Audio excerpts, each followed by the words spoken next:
Good evening and welcome to episode 168 for Schnozzcast on Saturday, April 9th, 2022. This is Bob, joined by my excellent co-hosts, Nick, Cory, and Todd, and special guest, once again, Greg Gumtow. Tonight, what do we got for you? Booze news all around. TT's, TikToks, Nick's existential question of the week, gentleman's agreement, and pick of the week. Fading out the music. Everyone, how are you? Better now, Yeah. I think. Thank fucking God. Good Lord. I don't know what you guys are talking about. I just got here and everything was like, here we go, let's go. Yeah. The sad part is that Greg's been here for 15 minutes. And we were waiting 30 minutes for Greg to get here. Yeah. We were like, well, we can't wait 30 minutes for Greg to get here. And I'm like, no, I'm pretty sure Cory could fuck around for 30 minutes. And subconsciously, Cory created problems that he didn't even know he was creating. I didn't plan on it, that's for sure. Just so we could wait for Greg. Thanks, And then buddy. I appreciate that. He was such a great friend. Delayed on your behalf. He was like, oh, no, Greg, you're not going to just hold back on being able to share the pain. How about you wait 15 minutes, too? How about you? Right. Letting my voice reach all the way to Seattle. Todd, how are you? I am mighty, sir. Thank you. Fantastic. I love how you're sounding. Let's keep that going, whatever we're doing. Word. So hey, before we get into anything else, we've got let's cover what we're drinking tonight. Greg. I am going to eventually get a summer shandy here soon. Off the newly purchased. Yeah. Excellent. And your shot, you want to join us? That looks awful. No, thank you. All right, so you're gonna doing some scotch from the car. Eventually. Car Right. scotch. Cory, you got the same thing going? Yeah. All right. Yeah. Todd, what do you got? So tonight my beer is, well, let me start it off by saying this. Recently we had a couple of days of 70-degree summer-like weather in spring, so thought that spring had sprung. And then today it was 40 degrees and snowing at my house. So with that, I'm having the New Belgium Atomic Pumpkin because it feels like a cold fall day. And my shot is going to be brown sugar bourbon, baby. Oh, finally switching it up. Yeah. Yeah, so Nick and I are going to be doing off the summer shandy keg, but as promised last week, so we have a bottle of Bird Dog peach flavored whiskey that we had talked about. Some people not really believing that what we were doing was actually shots. That somehow we were pulling a fast one. You know how much it cost us to manufacture the paper and shrink wrap this plastic around the top of this apple juice? Yeah.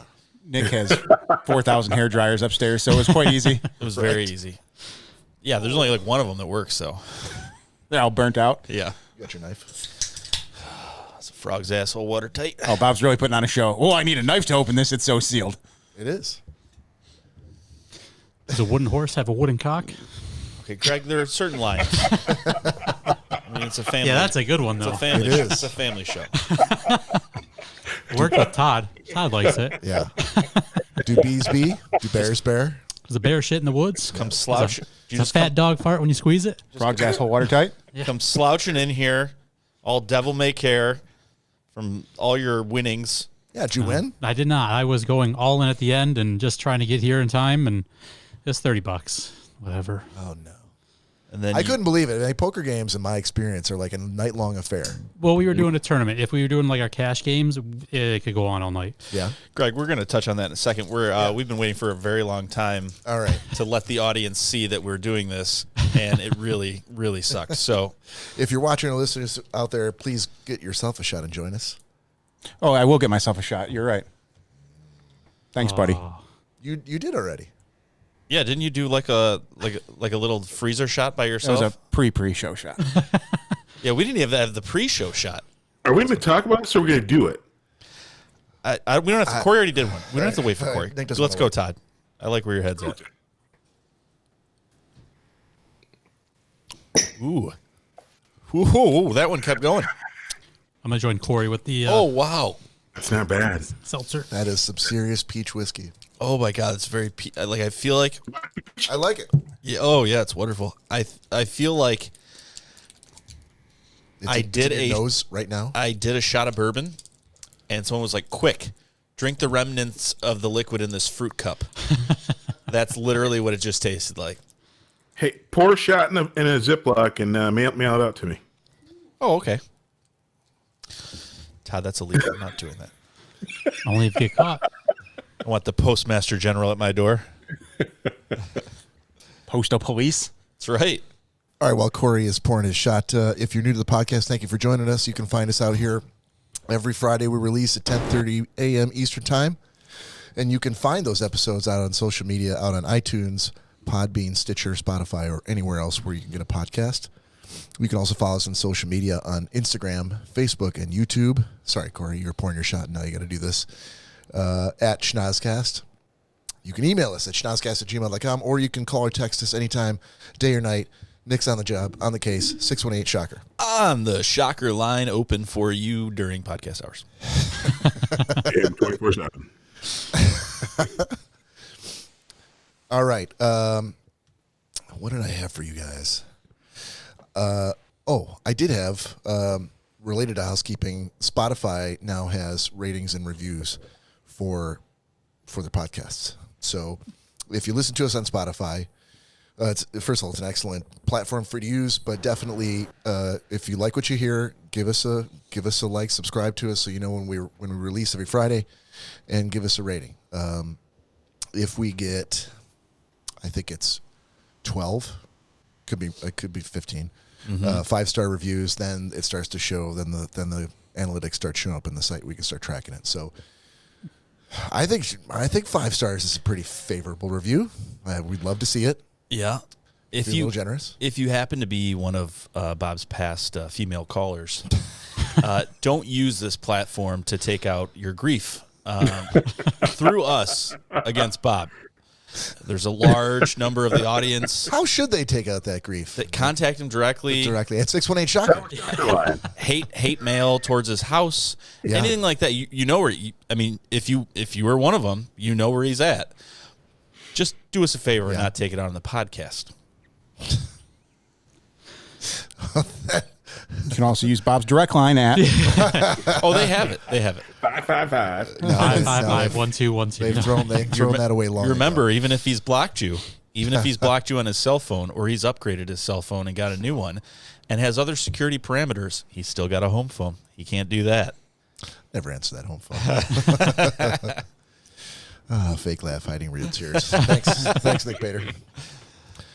All right, let's. I think I'm gonna guess this right. Booze news. And now it's time for Booze News. 168 shows. Got it. Nailed it. Memorized. It's been a while since I fucked up the buttons. I did say, I'm like, I think. It's been a while since you've used the buttons. Do you think maybe Every goddamn do you weekend. think maybe What are we you should looking like at? print little text and just put it on the button? No. Nope. No. It's funnier if I get it wrong. Is it though after the 25th time? All right. Well, just for that. Booze news, Cory. Oh, I get to go? All right. Yeah. Guys, big news for you this week. I've been excited all week to talk to you guys about this. This is not big news. It's huge. It's never big news when It's you say huge. it's big news. It's never- huge. You're like, I just got a new charging cable. I need to buy a new charging block now. What's the brand name?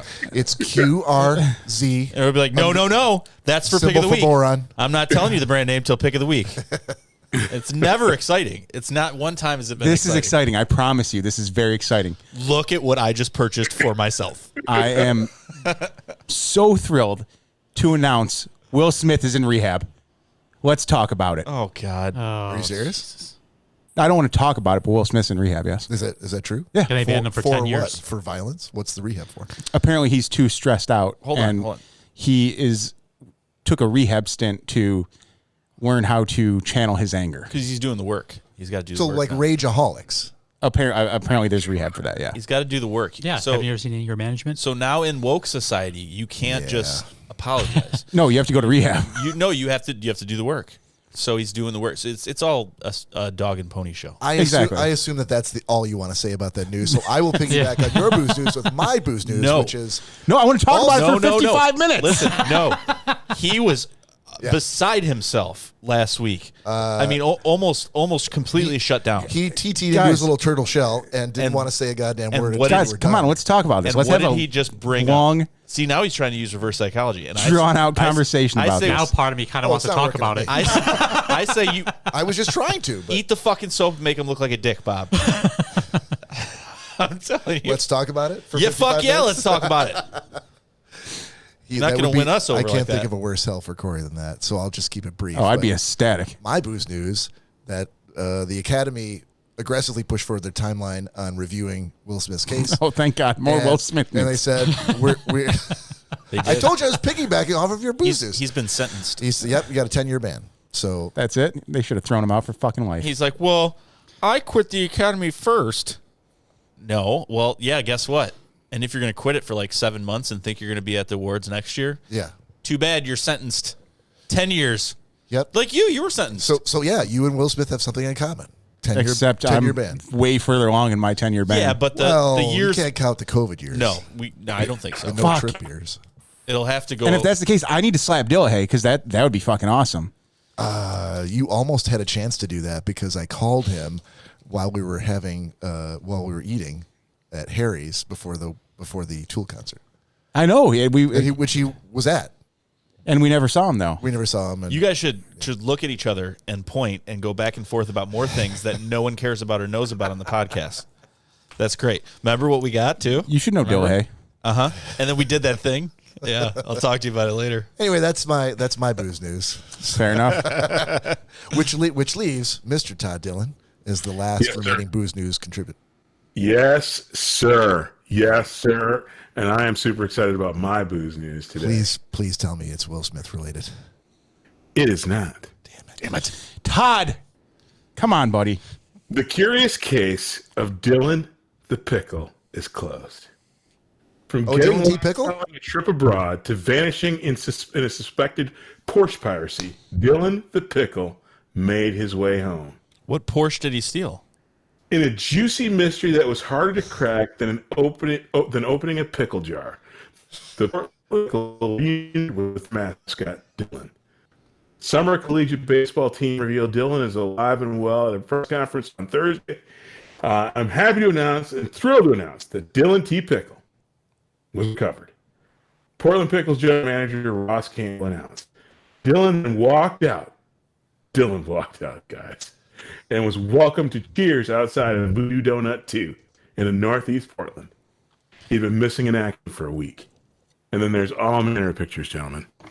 Is any of this real? Because I feel like you're just putting like weird words I hope it's together. real. I named a whole podcast episode after it. Well, of course you did. It's real. Google it. We're too lazy to Google things. Dylan. I'm surprised we have any booze news on this show at all. Hey, go to hashtag Dylan is home on Twitter. You can see. Dylan is home. So the hashtag doesn't even have his full name. Hashtag Dylan is home. You know who it is. But what you're saying is there's no other Dylans that would be hashtag on Twitter. Only this one. You know. All right. Thank God he's home safe. And Yes. yeah. True story. True story. Well, apparently Greg says it's real, so that means it must be. That makes Oh, that makes it by real. the way, Chris Rock said he's not talking about the Will Smith shit anymore until he gets paid. He did. Pay the man. That's right. And then we can talk about it. Sorry. For 55 minutes. Yeah, I'm not as heated as I was last week. I was very So ensconced. I've listened to it back again because I had to. You have to, yeah. And I thought it was fine. Once Cory stopped giving us his 2 cents, it left the rest of us free to Oh, it was me. That was spitball me being too about talkative. our feelings. Yeah. That's how I recall it, too, yeah. It left us to roam if we want to. Yes, sir. Yeah, that's what we did. All right. How about a little? Yeah, you're going to have to stand by on that, sir, if you read your message. Because texting during an audio podcast is what we all do. I'm trying to get the content for TT's TikToks. Oh, Oh, I thought you had it already. I do. There was one I forgot about that I promised someone that I would play. All right. I don't know why people say when I run the show it's smoother. Word. Hold on. All right. Let's see what this button does. We're gonna leapfrog over that. No. We're leapfrogging over you now. Oh. Are you saying you're ready? Are you saying we're not going to come back to it? No, I'd come back to it. Oh, yeah, let's come back to it. All right.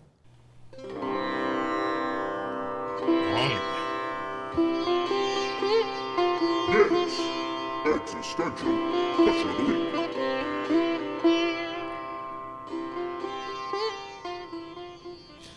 All right, you forward thinkers and philosophers. So we have a question for you tonight on Nick's existential question of the week. I feel like we need a few more shots before asking this, but let's go ahead and do it. Alrighty. Okay. You want to ask him twice? I mean, Can you please grab mine? let's Disregard. I have it here. sip on that fruit cup scissorup and let's go. So hopefully Bob can hear this while he's pouring libations. So this week's existential question of the week is please don't look at me. It's very involved. So bear with me here. So imagine that a hypothetical scenario. Oh, okay. I'm losing my audience. Imagine a hypothetical scenario wherein the split of a second you're transported back to the past. What are you doing? We can hear that. That's why I went over here. Just turn it down. We can still hear it. It's coming through the cans. All right. Imagine a hypothetical scenario where the split of a second you're transported back to the past thousands of years ago. You're the only surviving man from the future. You're surrounded by 100 other uncivilized humans who don't have a clue about who you are, yet they obey you. You're surrounded by a pristine, untouched natural landscape with an abundance of resources. Your cognitive abilities and memory of the future remain intact, but you're not carrying anything from the future. You're just a raw human with some crazy knowledge and crazy ideas about where you've been and what you know. How will you shape your present world, being all the way back in the past, with the knowledge that you have from the future? Is your knowledge enough to create a civilization as good as the future civilization? And what all things can you build with the human resources that you have? Now, I know you were all paying attention and writing this down. That's a whole lot. And shit. And I will say right now, there are no follow-up questions.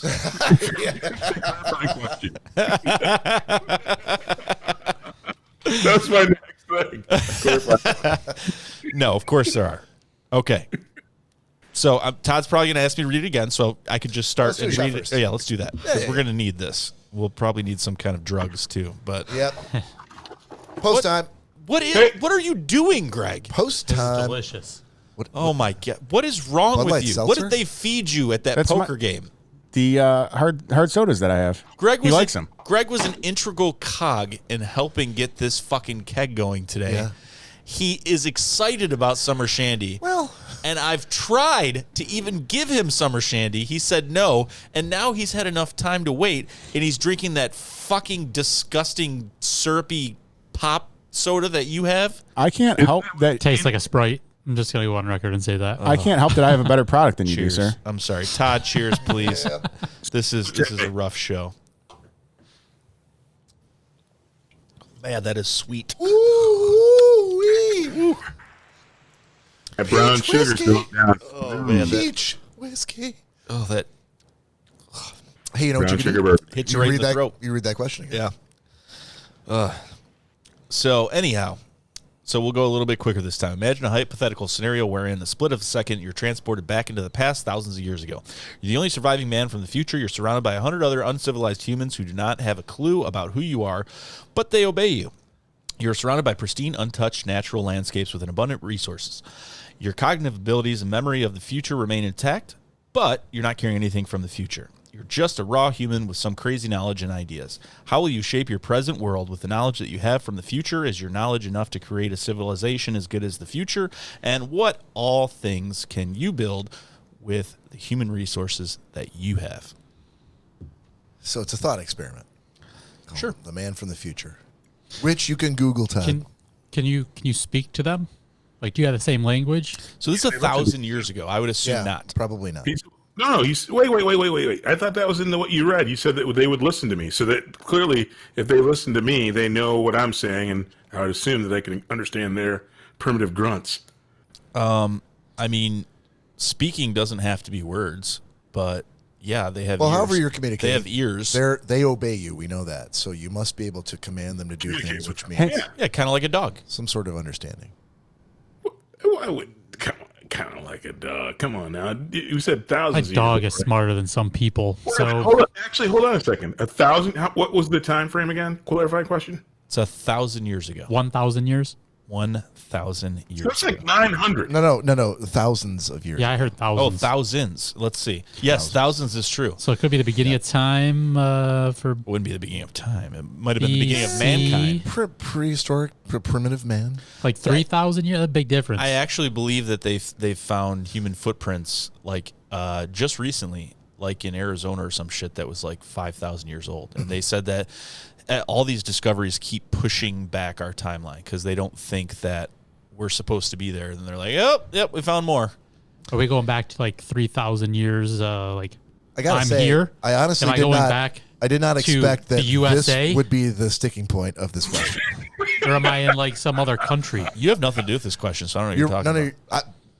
You're right. I'm just You guessing. don't. Yeah, just you're guessing when I Saying researched this on if my in own. fact I had Researched it. this, I've heard the question. This seems to be a minor point to me.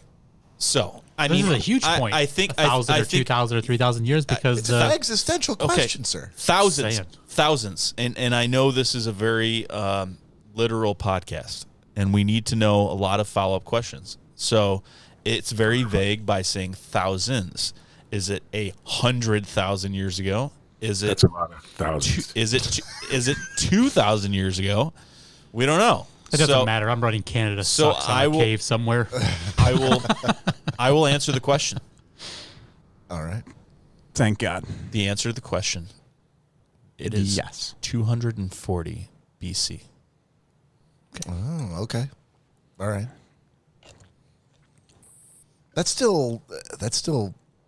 That's not prehistoric man. Those are still people who probably are speaking some sort of language that we could. Yep. Yeah, they Probably get, depending on where you're at. Figure out What? that we could figure out. Yeah. There we go. Well, they're not. It's They're not communicating by grunts. Can you, yeah, there you go. Can you read the question? again.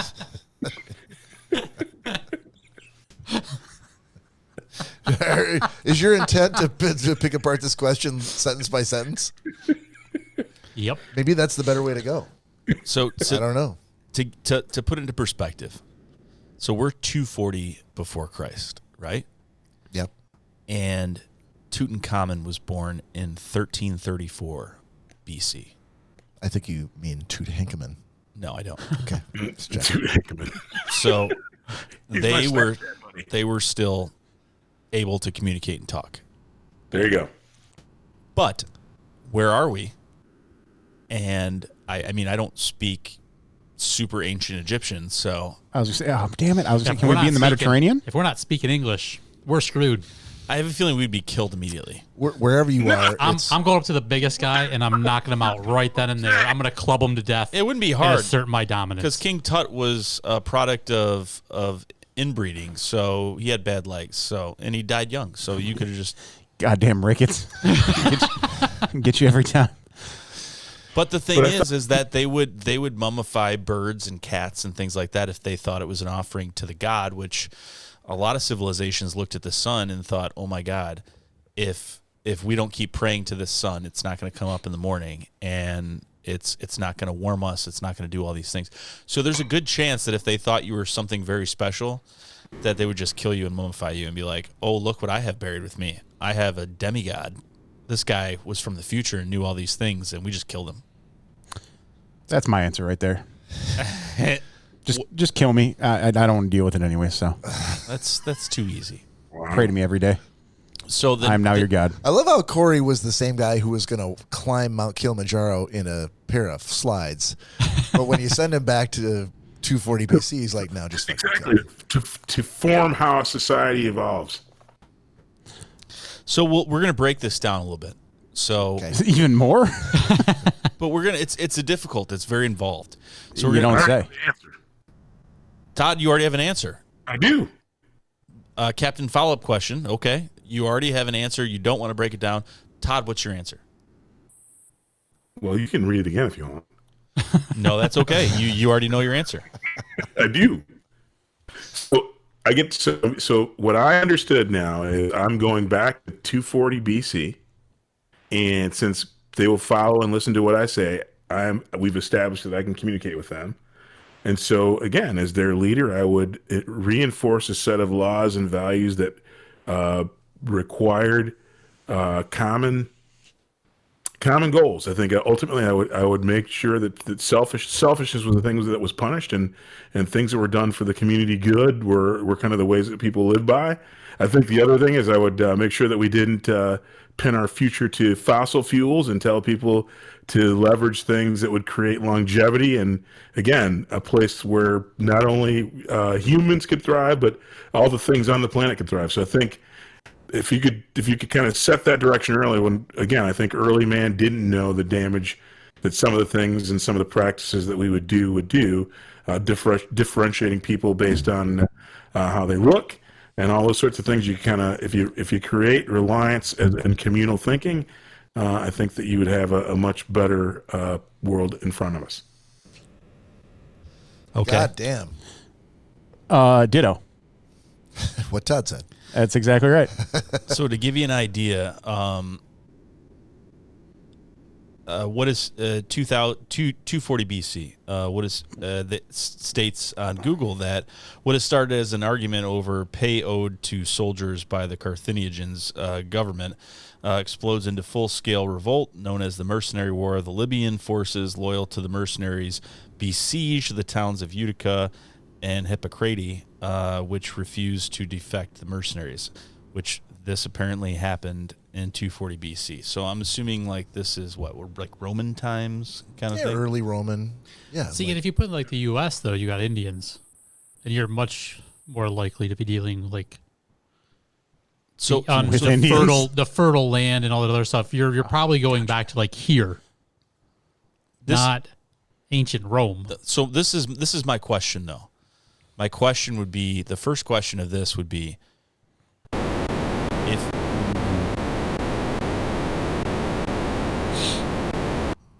that was the longest That was one. long. Your first question is what? My first question would be, where would you choose to appear? I suppose. Where would If you had your choice? Yeah, where would you choose to appear? Like in 240 BC. Probably not the desert. Oh, okay. So Because I was going to say the desert, but I mean, the seat of civilization is there. I probably would, like Greg said, I would make it in North America, a climate that I could identify with, that could be hospitable toward me, even Northern Europe, probably. But I like.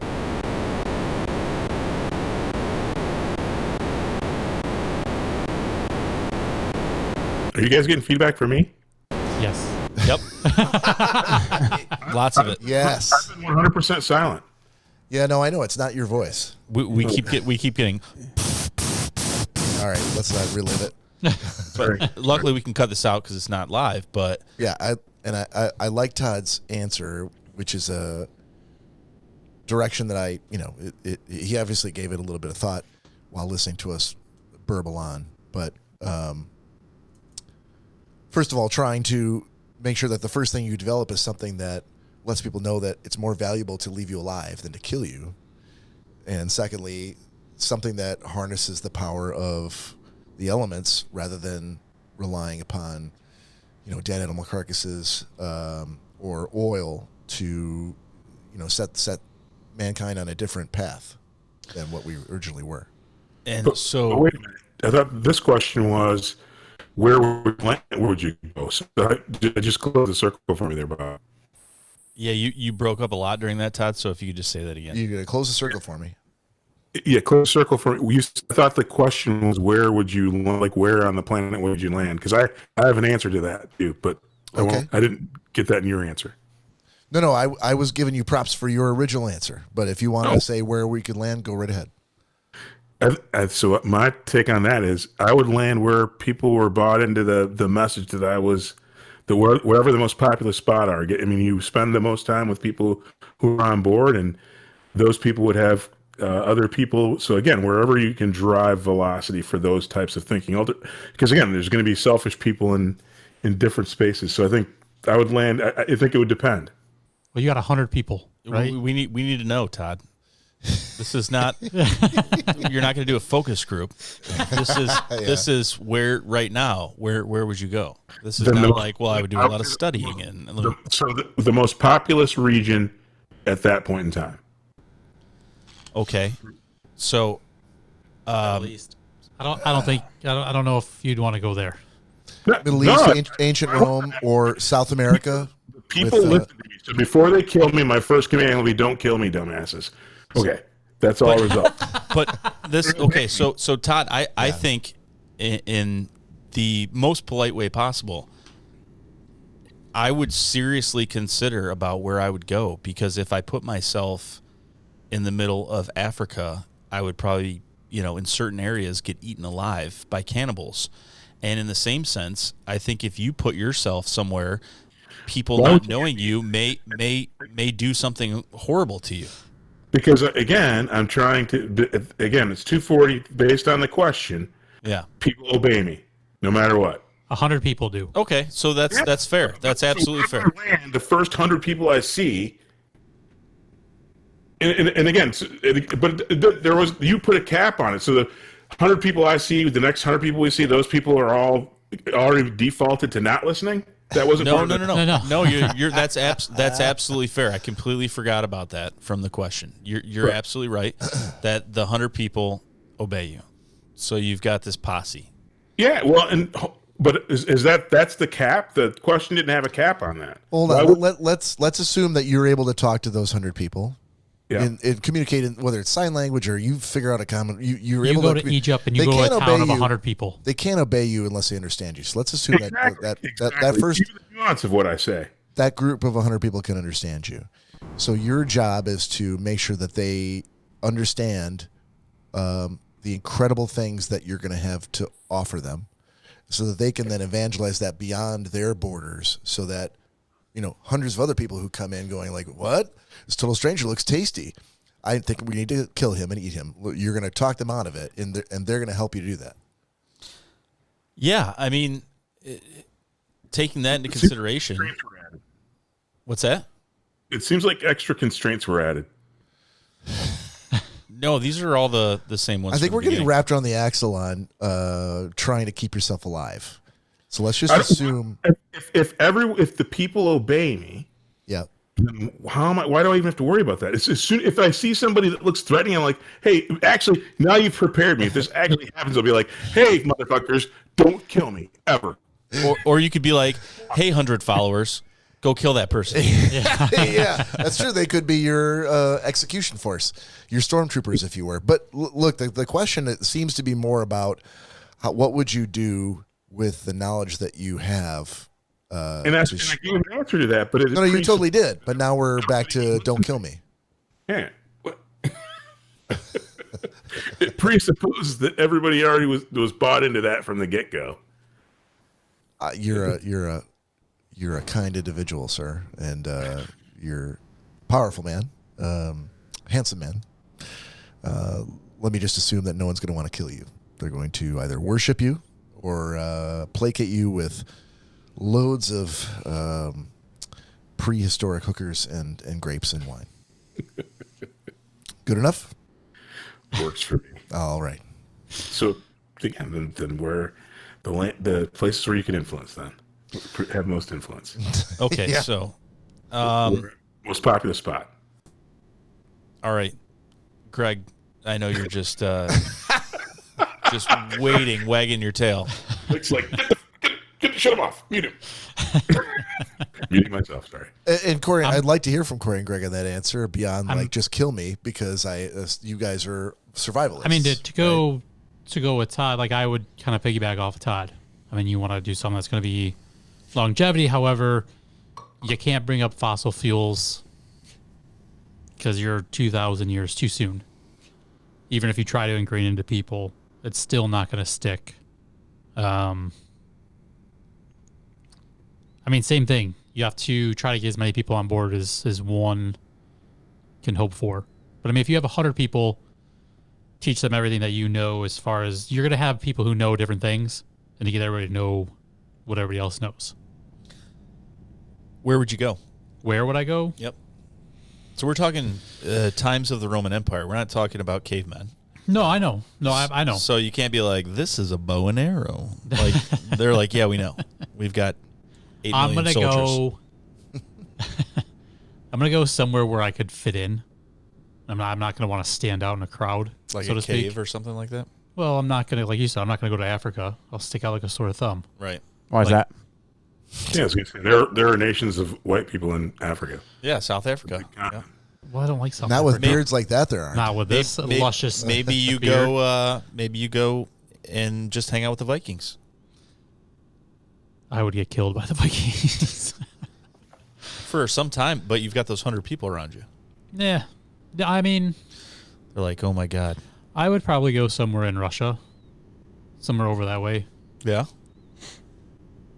That's mighty cold, sir. Although you like it cold. That I do. All right. That I do. All right. I think you got your answer. So you would go to Russia. I mean, that's one Yeah. of the questions. So, what it actually asked was, you're a raw human with crazy knowledge and ideas. How will you shape your present world with the knowledge you have from the future? And is your knowledge enough to create civilization as good as your future? And what things could you build with the human resources that you have? I would look to take over Russia completely. Just take it over. yeah, take those 100 people and just take over town after town. And So during the Roman Empire and all that, 100 people is enough to take over Russia? I don't know. I don't know what Russia's like over there. I mean, it takes. I guess it depends on who you get in good with. Little stabby stab here, little stabby stab there. Wow. Couple people drop. Is this your 100 henchmen doing this? Oh yeah, I'm not doing that shit. So you That's dangerous. So there'd be genocide under your regime. Yeah. Basically, no, people that don't You're agree not with what you, they would call a benevolent ruler. you just kill them. Yeah. You're more of a despot. Well, because you know if you know anything in history, like if you do, I mean, if you're a history teacher and you go back in time and you have these 100 people, you can be like, oh, I could stop this ex-Roman whatever from doing all this bad shit. Mm-hmm. You know, done. They're no more in history. It's pretty inconsequential. Sorry, I'm losing it here. No, good recovery. I'm trying here. Must be that Bud Light seltzer. It's something. It's making me burp. I'm trying to. Well, it's not the water. I can tell you No, that. it's not. No, I mean, you have to establish. I mean, the civilization probably won't go very far. I mean, my skills and survival are, I can make it 3 or 4 days, and then I'm going to need some help after that. But you've got some big ideas from the future that you've brought back. Yeah, but most of our big ideas are revolved around electronics and stuff of that nature. I mean, and You'd be to go- surprised. You'd be surprised how much basic stuff that you would be ahead of them that you think that you forgot. well, mathematically speaking, and You could create fulcrums. You could use different materials for the weapons that they use to conquer other countries. You could. I mean, ultimately, like the Roman Empire, they had phalanxes and they had all these tools. You could improve just your basic science knowledge without them skip forward hundreds of years. Bows and arrows, shit. Use different materials for the materials like that. yeah, but like I don't have the knowledge to make new metals. Like you're stuck, I think, in the Bronze Age. Depending on where you go, you're not going to be able to make steel. Say it again, You're Todd. selling yourself a bit short. I think you're selling yourself a bit short. Ultimately, if at 200 BC, you know the basics of how things work. You know how electricity works. You know how, again, you know how hotter fire will melt things more dense. So, Yeah, but I can't make electricity. I can't make a conductor. I can't make any of that because the materials don't exist. So I think you're selling yourself short. I think you know way more than you think, and ultimately, if you thought about it, you could actually stitch together most of how you get there, because all the materials for electricity were on Earth during the Roman Empire. Yeah, but I physically and mentally don't know how to make those things. Like, I really don't. I don't do electronics at all. Fucking idiot. Yeah, that's right. What about your knowledge of astronomy that didn't exist back then? It did exist back then. Greg, yes. Tell us about your knowledge of astronomy, please. Yeah. Listen, I can deal with them for washboards, and that's it. I have an easier example. Your knowledge of actually keeping food clean and cold would make people live about 50 years longer. But you have no refrigeration. You could, again, you know some different methods. You know that, hey, why don't we use salt to They cure were doing things? that back then. You still know whatever the leap forward, and because again, when people settled America, food was the number one killer of people moving here. So you know enough about basic hygiene and all the things that cause people to get killed to actually move society ahead hundreds of years, if not thousands of years. So I'd say this then. So the one big thing would be maybe not my knowledge of medicine, but to allow people to explore the way the human body functions, because it was a crime. Oh, yeah. Because if you look back in like the Renaissance age with some of those guys in like the 14, 15, 1600s, the church didn't allow you to dissect the body. Like, Yep. Right. it was all considered magic. You could set all that right, and you have the basic knowledge, even if for the things you don't know, to push them forward hundreds. So then you'd if have to not get thousands. rid of Jesus. You'd have to get rid of the whole. A year before Jesus. I know, that's what I'm saying. You'd have to set it in motion, but then they still have their own sets of beliefs. And if Well, again, if being that other than the fact you guys capped it at 100 people or 800 people, if I became fruition, we wouldn't need Jesus, maybe. This took a dark turn. But I do like the confidence in you, Greg, that Todd has. It's a sort of a more forthright and true, unbending, unyielding. I mean, confidence. I know my limits on things, and I know. I've known Todd for a long, long time. Yeah. Todd doesn't think I could do any of the shit that he just said you could do. There are things that we know right now, just that they're tucked away. You wouldn't list them on a list of things you know, because they're just so ingrained in you, right? You don't put your hand in fucking fire. You don't. I think they know not to put their hand in fire. Yeah, that's like caveman days. Gas leaks in the earth. So to put it into perspective, in 240 BC, Archimedes discovered the value of pi. So I don't think we're going to be telling him anything that he maybe doesn't know, and showing him fire probably is not going to go over very well, because he's going to be like, "You're a fucking moron." So he discovered it, but how did he apply it? What did it? He applied it to finding the value of the circle, which I'm assuming in math terms was a huge leap. I mean, pi confounds people even to this date, you know.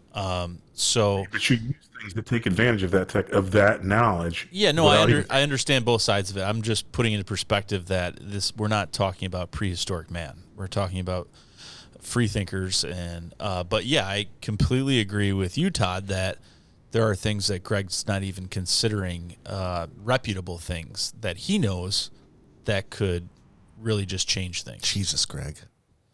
But okay, consider these things. So moving along from that, I think that I really don't know where I would go. Being the kind of person that I am, I'd probably want to go somewhere in what we now know as the U.S. It would be nice to be in a civilization like Rome or something like that. But I think to be the most influential, you'd have to be somewhere like that. So I'm going to say somewhere like Rome. And I think that the big thing that I would change would be to introduce like the culturing of penicillium mold to create antibiotics. Because it's relatively something simple that you can culture it yourself, and by consuming it, in certain quantities and doses, you can stave off infection. And I think that's a huge thing that killed people for years and years and years and years. That's all. All right. All right, Cory, how about you? I'm going to get real deep here. I would die. He's already said that. Yeah, apparently I'm not allowed to answer with No, that. you're not allowed to die. Okay, put me anywhere in the world, and that I don't care about. I'll teach him that butt play isn't that bad.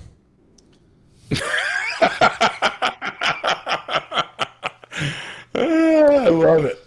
I love it. When you say that bad, quantify. You can get ahead of the pain. Yeah, and the more you nudge her towards it, she's most likely going to do it. So You didn't dictate a freaking. This just took a dark turn, no pun intended. Yeah. Down a dark hole. yeah, well, hey, there you go. Toward an uncertain end. Well, Fair play. Danielle. Wedding coming up in less than 60 days, everybody. Danielle, hear me out. Yeah. just be honest with them. They're your friends. They'll accept you no matter what, Cory. Yeah. But how do I even bring it up? Just go somewhere with the podcast. Just like they're talking about something like completely different. Yeah. And then just talk about butt play. And they're not going to know what to say. Cory's going to walk up that front It's steps. all on record. Shing-a-ling-a-ling-a-ling. Unlock the door. Hey, babe, I'm home. Hey, how'd it go? Pretty good. I think I made a little progress in the butt play. Talking about the Roman Empire, making fire. Got that things like butt play door open. Yep. Got it open. Fantastic. Only 60 days left to the wedding. Hey, Score. hey, guys! Remember what we were talking about earlier tonight? Hopefully this is a one-step conversation. It's a one and done conversation. Yeah. And we'll see how the night goes. Hey, peeps, I have a favor to ask fellow co-hosts. I'd like to have a small breach in etiquette. Okay. I will allow it. Denied. Knowing nothing about it, I'm going to, based on your character, allow it. Thank you. So while we were at break, I was sitting and thinking, and now that I have all the nuances in front of me, I'm changing my existential question answer, because ultimately there's this communal environment that I thought to create. That's already long past, and we've already kind of started down the path we're on the path to. So, in very short order, my new thing that I would do, my new answer to the existential question of the week is this: I would make right out of the gate all the people that I can influence and that will listen to me. All people are created equal. I was waiting. I was kind of hoping that would be your first answer. I'm not going to lie. Yep. Now that it came to me, because Todd, when we talked about before, about how you wanted to live next to every racist and yell at them. So I'm like, this is something you feel passionate about, and Racism. rightfully so. So, I mean, that would have been a great thing. And I was blown away that you weren't like, okay, I need to educate people on how this is not the way it goes. And eventually we're all created equal. Yep. So that's what you say, because remember the way the question was phrased, we didn't have it. Originally, we didn't have a starting point in time, and then we kind of scrambled once we got that 240 BC thing. So again, after I thought about it, that was my number one thing. The number two thing is justice, equal rights, and justice are paramount. That is the thing that society pivots on. And then my last bit is this: all lies that cause more pain than a pinch and more damage than $1 are punishable by jail time on a sliding scale. So depending upon the damage that you cause in pain, in both physical, emotional, and in real monetary damage on a sliding scale, any lies and for adults, again, I know kids are going to tell lies. So 18, you get all the little baby lies out of the system, but any lies that do damage or harm or hurt people are punishable by jail time. I think then we'll have a much better place in the world. So I will say this, since you said pivot, and you also were upset with the questions. In the words of Ross, don't blame the question, Todd. Don't blame the question. No blame. I just had a second to stew on it, and that's my new answer. That's your new answer. So you're going to live in a dictatorship where if you find out someone's lying about anything, that you're going to give them jail time. Not a dictatorship at all. At the end of the day, people, a lie that's proven, and we're all going to be we're justice and peace. There's no dictatorship. So you're saying that people are going to fabricate that a lie is something's true is a lie? Well, I mean, like if like someone. So what's the criteria? So it has to be a lie that negatively affects someone, or If a lie it hurts you that more than a pinch, and if it hurts you more than a pinch, and it financially damages more than $1, there's a real penalty to be paid. So we should think twice before we lie to one another. I don't think that would work. They were cutting people's hands off back then. They still stole stuff. that is true. Again, people listen to me, so I've set the direction at my point back in time. You're right. I changed the rule of the day and reset it. But I have a sneaking suspicion that someone like Julius Caesar probably has more than 100 people that follow him.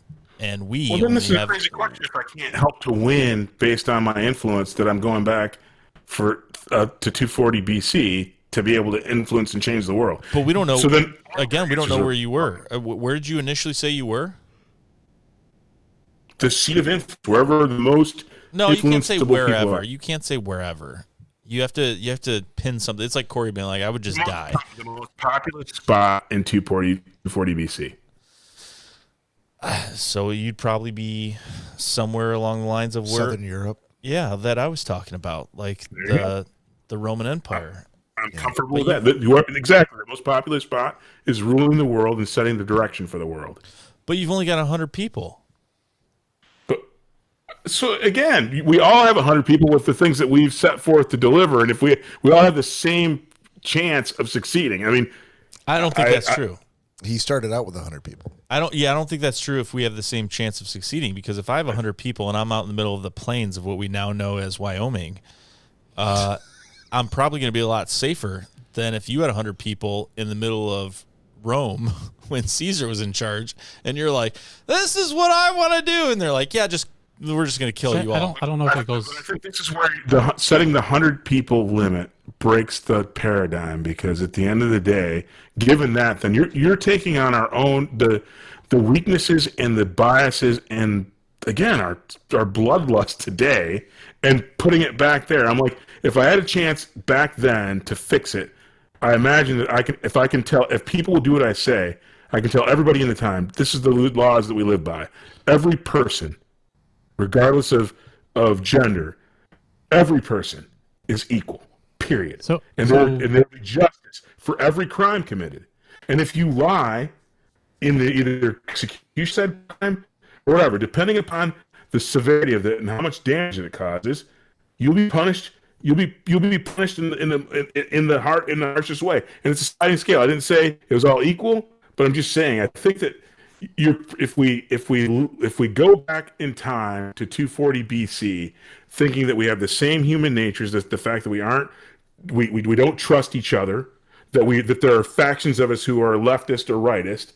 If we go back with that, then you're right. 100 people is not going to do it. Even 1,000 people is not going to do it. But if we go back with the notion, based on what I heard the question to say, that I could impact time because people would listen to me, and that's every people. We are all equal. If you commit a crime, there will be justice, no matter who you are, no matter how rich you are, no matter how poor you are. You will get justice for crimes committed against you. And people who lie, and the spread of that lie, will be punished on a sliding scale. So it could be whatever. I mean, ultimately, a punishment that deters selfishness, bigotry, and the things that frickin' afflict our world today. And by the way, even on that same trajectory, even we would use fossil fuels and all those other things would be solved by the fact that we would say, hey, we need to actually slow our dependence on this. We need to not build 100% of our infrastructure on fossil-based fuels and start using other alternative fuel bases. Again, we aren't going to make this world live for forever, but given the fact that we have the knowledge to know that if we do the exact same thing again, we know what the outcome is. And I think those three simple changes, and I didn't want to go this more than two minutes, but I think those simple changes, if you don't presuppose that the human condition is exactly the same today, it will be the same as it is today back then. I think your head's in the right place, 100%. But you are also only having 100 people. You could go to Australia. Because there's no one. Yeah, it's. Hold on a sec. Read just and it's my last comment. Read the question as it was originally written and presented to us. Okay, I'll read it again. No, please. You don't have to read it again, do you? Hey, so hang on though. All I'm saying is, go ahead, Cory. Are we staying with a following of 100 people, or are we talking that your community and your followers are going to grow throughout You're time? basically and throughout starting a new civilization with 100 people. Okay, so but it's going to continue. It's going to continually grow, correct? We don't know. I don't know. It could. Read the question because you guys we put the 100 in there. No, it was in the question. No, it's in the question. 100. You have 100 people that will that you can communicate with and will follow whatever you say, basically.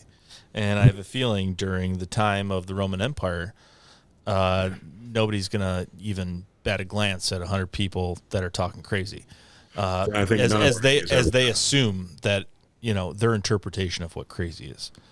And we were far more broken at 240 BC than I thought. If 100 people couldn't convince people just that all people are equal and that there should be justice for crimes committed and lying is bad.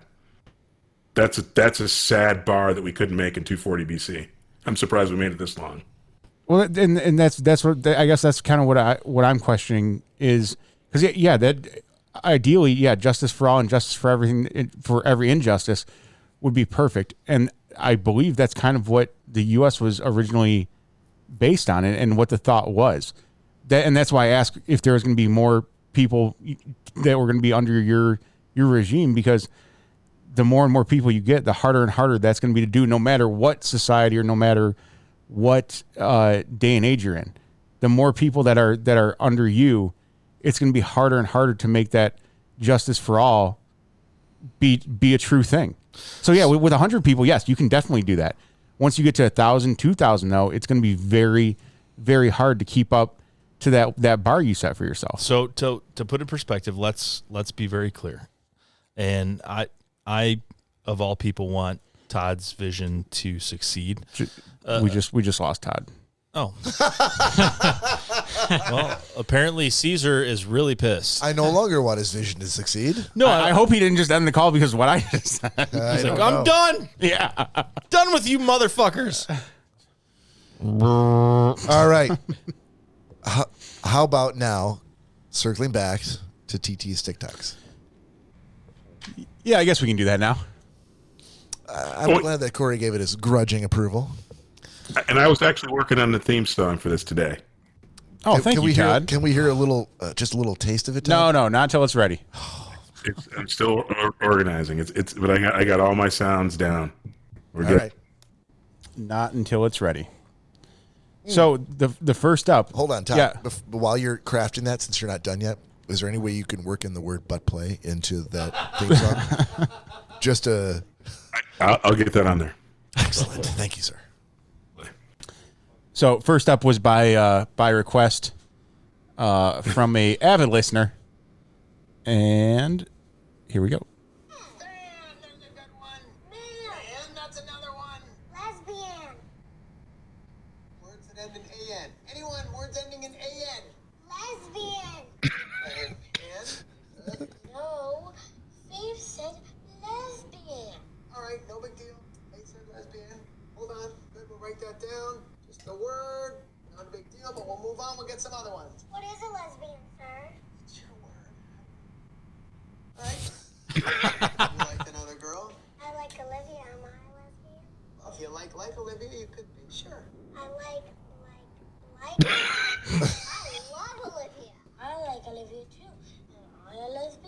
doesn't work that way, Philip. You can never be a lesbian. No fair. I want to be a lesbian. Me too. You can all be lesbians. Okay, let's just move on. Let's try one. Prostitution. What did you say? Prostitution. Owen. What is prostitution? What is prostitution? Let's say prostitution is when you work in the street and you get paid. I want to do prostitution. All right, moving on to words that end in RE, but let me just have a second here to think if so shout out words that end in RE. Crack whore. Wow.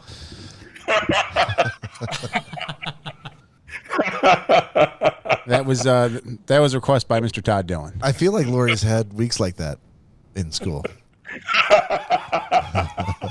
I a lesbian?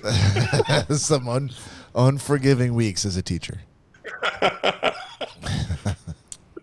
All right, got two more real quick ones for you. All right. Here we go.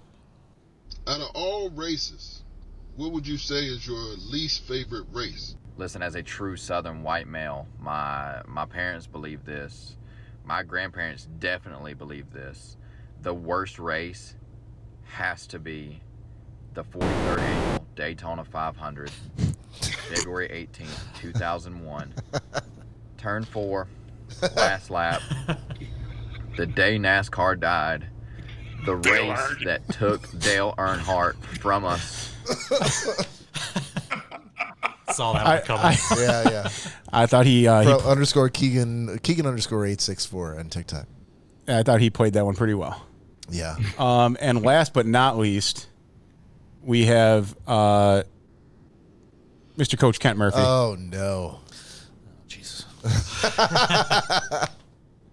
Now, if you like old Kent here, you probably summer up in little kids' games so you can earn some extra cheese dog money. Now, it's important to learn how to effectively call a game. Otherwise, you're just going to be out here fighting parents all night long because they can't understand that their kid just sucks at baseball and most likely life. So let's go ahead and break this down from a fundamental standpoint. Now, there's a lot to know about umping home plate, but we're going to focus on the three main things. Number one, close plays at the plate. Number two, ejections. And number three, proper ring-up techniques. So let's go ahead and start with close plays at the plate. What you want to do is get yourself out here in position like this. Ball comes in, you got the play right here. First thing you're going to do is tell the catcher, say, show me the ball, show me the ball. And he's going to hold it up and be like, hey man, I do have it, is he out? And then that's when you just be like, safe. Every time, see how quick I did that? It's like I'm trying to throat jab two people at once. That call's always safe. Don't matter if he has the ball or not. You got to dick the catcher's mind under there. Plus, it pretty much guarantees you're going to be able to fight the coach, which is fun as hell. And that brings me to the next thing, ejections. Now, the ejection move is easy. It's just like this. See you later, shithead. But what most people miss while they're back here is who to eject. Typically, I eject both coaches by the third inning because I don't take no shit from nobody. We never got to the ring-up technique. At all, for the most part, but he had me giggled 2 times hard in there. So he scored a point. You'll learn to love Coach Kent Murphy, sir. I know I do. We never Pretty really lame. got to the ring-up technique, dude. I don't know why it cut the video short, but We're good. That was solid. Son of a bitch. There's probably a part 2. Find it for next week, Corey. will do. I got to know what it is. All right, ladies and gentlemen, drink them if you got them, pour them if you got them. We gonna do a shot. We going to do a what? We gonna do a shot. That's right. We got some good old-fashioned down-home whiskey. Why'd you feel the need to feed into that? And Corey, Because this is a yes and podcast, Corey. Is it though? Yeah, it is. you got yourself some watermelon-flavored water over there, so why don't you just raise it up like it's a real libation, and we gonna do this together. We going to do this together, Corey. Come on now. My God. Come on, Cheers. Todd. Cheers, Todd. Ooh-wee. They get sugarier and sugarier. Ooh. Woo. Like you're licking between the labias of a peach. Wow. That's quite descriptive. Peaches have labias? If you cut it right. Got to get him when they're ripe, Todd. Come on now. Here we go. Let's do a shot before we get into the next segment. Todd, you got one? I got one. Ladies and gentlemen, here's to you and to peach whiskey. Machu Picchu. Ooh. Wow. Yeah. You get those shivers? Because I'm just shaking those shivers off because I've done like 5. So. They got me right about here. Yeah. Yeah. It's the good stuff. Is that the It's stopping. It's stopping. Corey, is that the syrup of a fruit cup? His face. Work it down. Dude, I know. That's Greg, I think you know where he wants you to work it down to from what he said earlier. Keep going. Keep going. Butt play isn't that bad, Greg. Nice. Oh man. All right, let's do a little gentleman's agreement. Oh, it's the MF and gentleman's agreement. Oh, done. Okay. So, What the fuck? just to get it out of the way, Nick had to watch Heartworn Highways this week, but he and I worked very hard to try to get him access to it, and for whatever reason, it's a Showtime thing. I bought a Showtime subscription under Apple TV, gave him my Apple TV ID, and it won't let him watch it. I don't know why. Oh, Apple's on to you guys, huh? And it was so it was far enough along in the evening where there's no way he couldn't even watch the alternate I gave him. So we're just gonna fucking forego that for now. You and I'll try to work that out on the side if we even get time. This is like week 2. Actually, I feel horrible. But No, there's nothing you got to feel horrible about. So I'm gonna just make a note here. I'm gonna give you, and I'm gonna go out on a limb and assume that you haven't seen this, an alternate, The Shawshank Redemption. Yeah. So he had texted me. Last week, I basically have one day within a 2-hour window when I come home and I can actually watch something. And I wasn't able to last week, as I said in the podcast. And then this week, Bob was so kind to say, hey, look, I'll give you my login. And it's a little bit more involved than that. It's not just my login. I'm going to give you my information, but it's going to require me to actually give you like a code that you have to put in. So it's not something that you can just watch on your leisure. Like, you have to communicate with me back and forth to put in this code. Okay. So got home. Clarifying question. Excuse me, very late at night. Which one's his mic? And I tried all different avenues and I couldn't figure it out. And it was just the sign of the times, the night. I had to go to bed, and I woke up in the morning and he said, well, watch Shawshank. And with, You haven't seen it, right? No. All right, with so 11 hours a day, there's no way. For next week, just watch that one, and then we'll be good. Yeah, so if we cannot figure out Heartworn Highways, there's 100% I will be watching that. 100% plan on watching Shawshank. Yeah, absolutely. If we have time, we'll work on it. If I can, I'll watch both. I mean, I really will. Clarifying question, Todd. Come Go on, ahead. dude. Yeah. What the fuck? Did he give you the key to his chastity belt too? That's a lock I don't want Cory, to you had to watch Dark Skies. Second clarifying question. Mike can't fucking buy Showtime? God damn it, Mike. Okay. Just tell him, Mike, subscribe 1 month. But let me explain something to you. Mike's a wonderful person, and he's very generous, which you'll see from all the food upstairs. But he hates Showtime. No. He wants to smoke. He wants to smoke a lot of cigarettes, drink a lot of wine, and have lots of conversation. And that's not conducive to a good order a video. pizza. That's not. I've done that a million. I've done that a fucking million times. Give yourself to the Throwback. Go back to last week. Throw back to last week. Well done, send him sir. to that chick. He doesn't get up. I gotta go talk to her. Well, Just go to the bathroom when you know the pizza's I there. say Run we to the bathroom. We upgrade. She's now upgrade calling Greg to, my phone. You don't understand. We upgrade Greg to very special guest because, God damn it, that was brilliant. Yeah, she's calling my phone. She'll be like, All right. hey, I noticed you're in the bathroom and you sent your uncle over here. Can you come over to the door for a second? Moving on, Cory, you had to watch Dark Skies. Yeah, Dark Skies from Greg. So I went on a limb here. You went on a limb, and it was a shaky limb at that. Yeah, man, it was a rough watch. It was basically A Quiet Place with noise. So it was a place. It was a place. It was a place. That Shitty was place at that. invaded by aliens, and the alien. It's your typical kind of Hollywood depiction of an alien, from what you can see for the most part. Says the man who hates science fiction. Well, yeah, I've been forced to watch enough of them by now. So, but in the end, a kid ends up getting abducted, and they have another kid, and it looks like that kid's going to get abducted. They basically set themselves up for a sequel that clearly never happened. So, I mean, I went by subject matter. That's all I was doing. And again, it wasn't terrible. It wasn't. It was terrible. You hated it. No, I didn't hate it. It was just it was rough. I've definitely seen That's better your movies.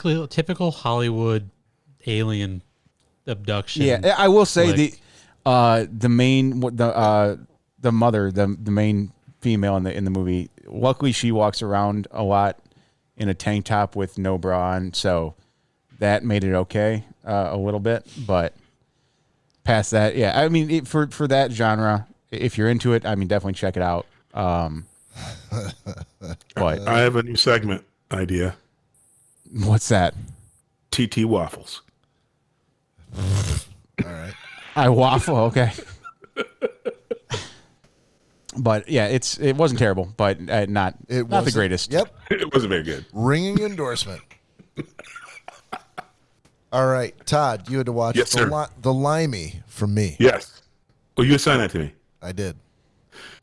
So this is a tough one, Bob. So I'm going to give it a solid. Sure why? Unless you didn't watch it. No, I watched it. And normally I give solid grades. This is a slippery slope C-. So my 30-second synopsis is: father realizes that his daughter married him, and he's a piece of shit. Okay. So that premise is actually good, and I think that you should make movies about that. My knock on the movie is it's almost, again, what's the guy's name? Terrence Stamp. It's pronounced Tarantino. No.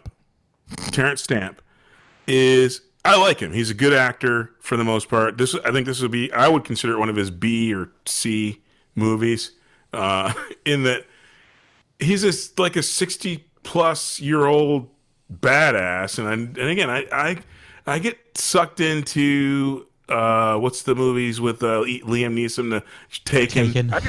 I get sucked into those things, but he's older than Liam. He's all rickety, and then he freaking takes a beating from 3 younger men, and then gets up, dusts himself off, and walks back in, and then shoots up everybody without anybody being able to overpower this 60-plus-year-old man. Plus, whoever directed this thing, having him walk in front of the building where this showdown all happens 17 times for no apparent reason. Either you're lengthening the movie or you're going for some other director's artistic profile. This was a slippery slope C-. I would never, ever recommend it to anybody, but because good guys did good things, I mean, dude's daughter got murdered and he avenged it. But again, I think poor acting. Acting? Yeah, wow. Dude. When he beat up the dude's one old fat dude security at his house when he threw a party, and oh yeah, I'm a Beverly Hills bigwig with the best house on the mountain, and any old schmo can roll up in a Ford Taurus and walk into my shit. No, I cannot suspend it. Leave it on. And that's the hottest dude of the day for that movie, with all the teeth and gums. Fuck that, Bob. I can't. Oh. I couldn't spend this plea. It's a slippery slope C-. I mean, I didn't hate it, but I wouldn't recommend it to my mama. All right. Or Dave Bartula. Fair enough. All right. Greg, you had to watch The Dropout.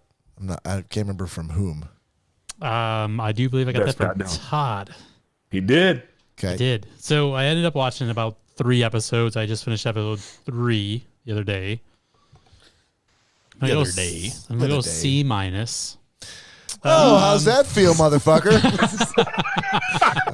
Take that C-, Todd. It's solely based off of not being interested in the content, I guess. Oh, boring content. Go on.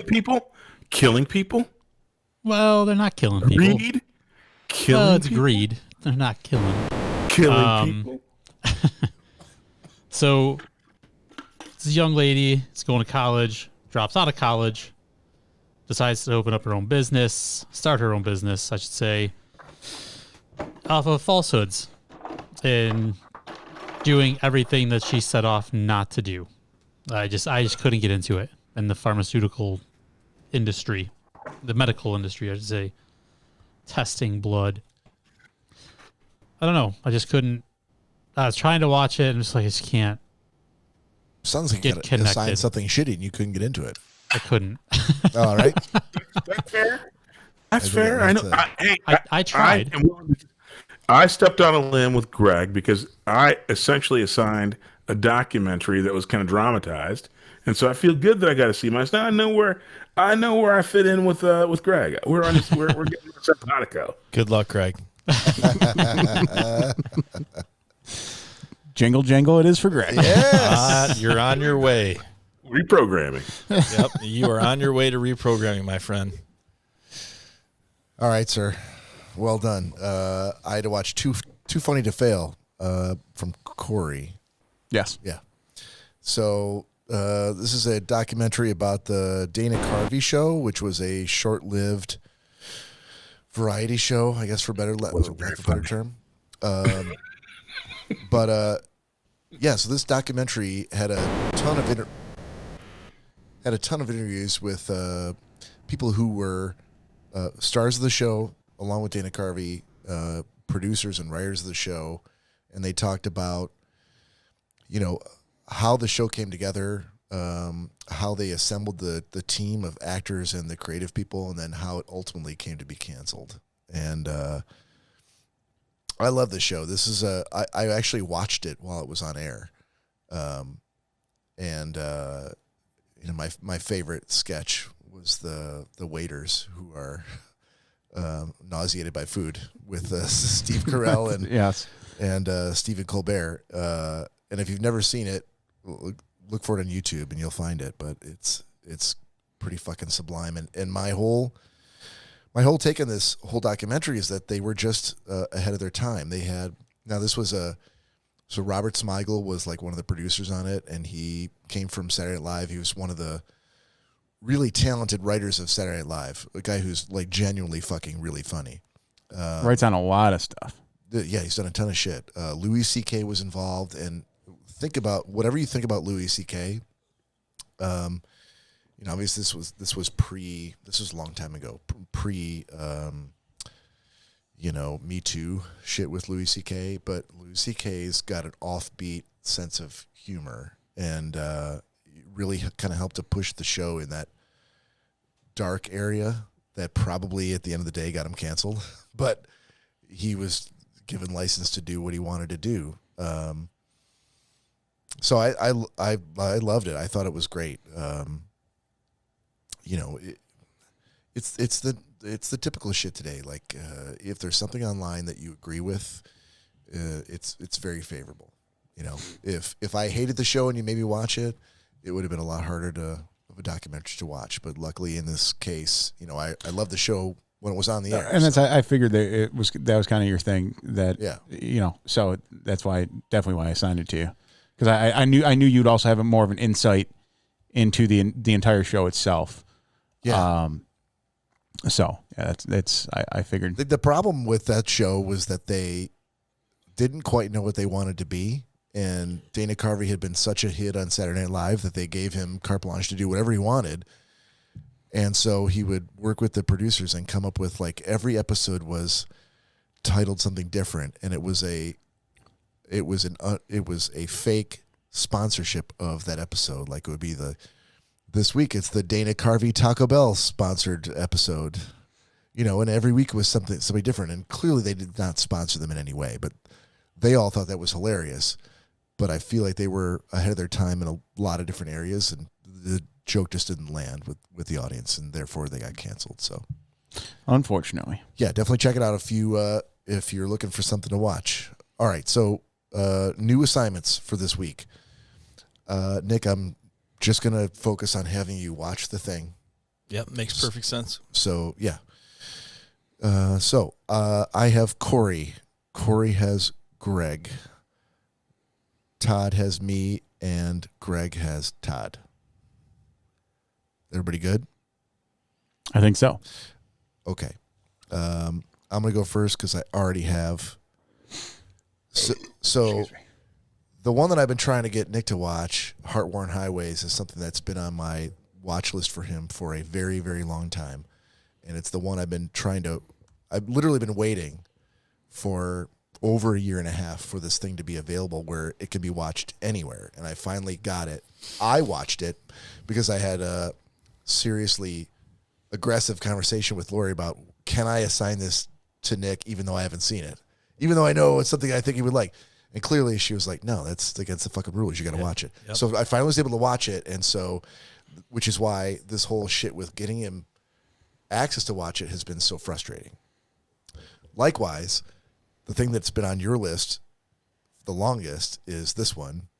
And it's called, and I actually was able to watch it in the last month. Nope, seen it. Called, I know he fucking hasn't seen it.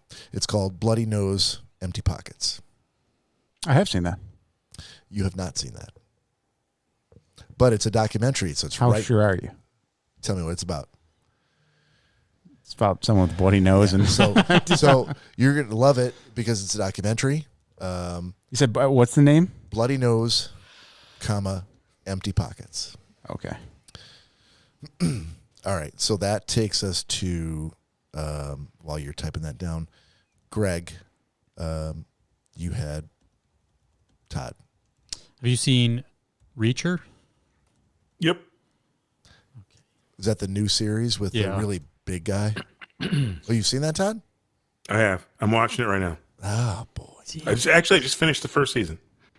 There's only Wait, there's more season. than one season? No, that's it. Just the one season. Oh, okay. You've seen Jack Reacher? I don't know if he wants to assign that. I do not. Todd, you got me. Anything you want to? Yeah. So I actually, and I don't know. Well, actually, no. Have you seen Dope Sick? I have not. In fact, There Lori you Good will pick, love, man. Lori will love you because that is, she's been trying to get me to watch that for months and months. So no, I got it. I haven't seen it. You'll love it. That's a bold statement, sir. I know. C-. Cory, you got Greg. Greg, you have, where did it go? Holy Heist. Now, don't get that confused. I gave you, the last time was Heist. This is Holy Heist. Jesus. Now there's a nun in it. Exactly. You're not too far off. Yeah. Todd, have you seen Brightburn? Did we talk about that? I think that I have. I think that I have.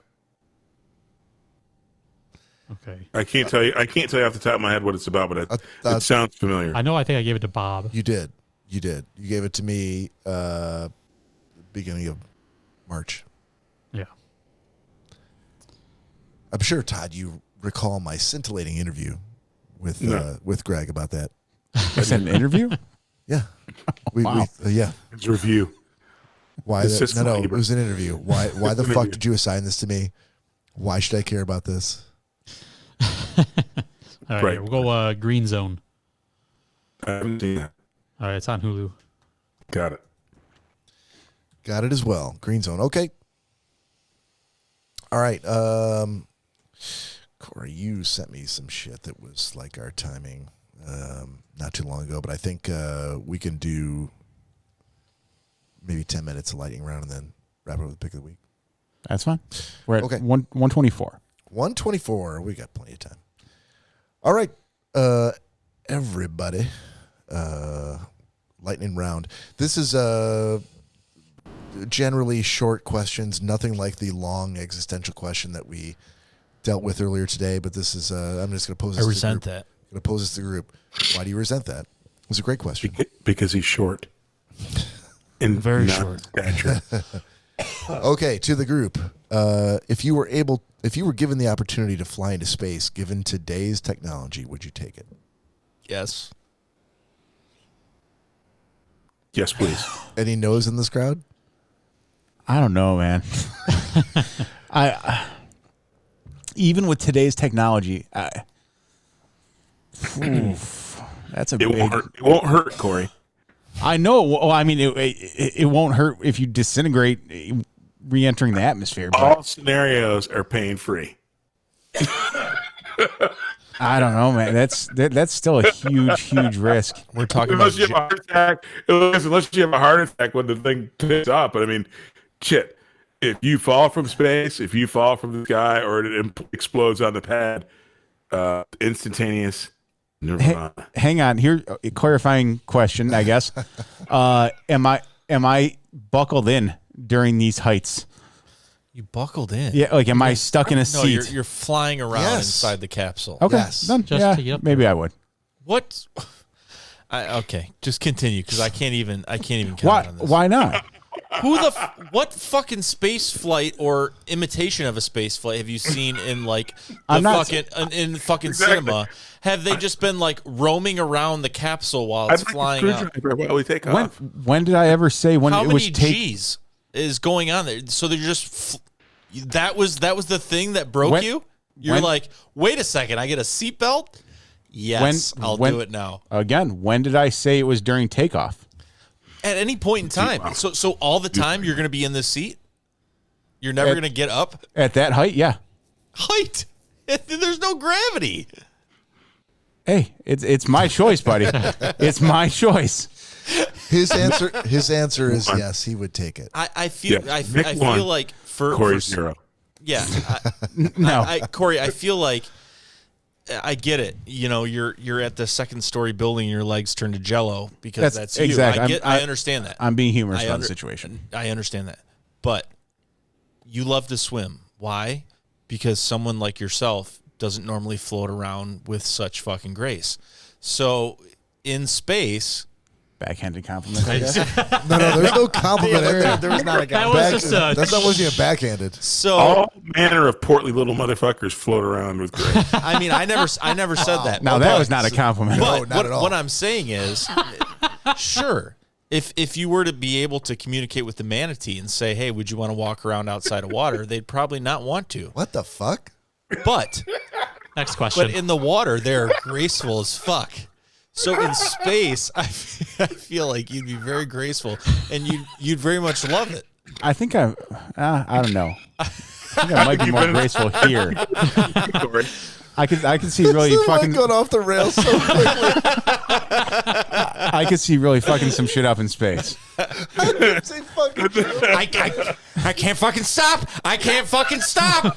Someone stop, dude. I Yeah. can't fucking stop. Where's my seatbelt? Grab onto a random hose, pull it out of the wall. Who knows what's gonna happen?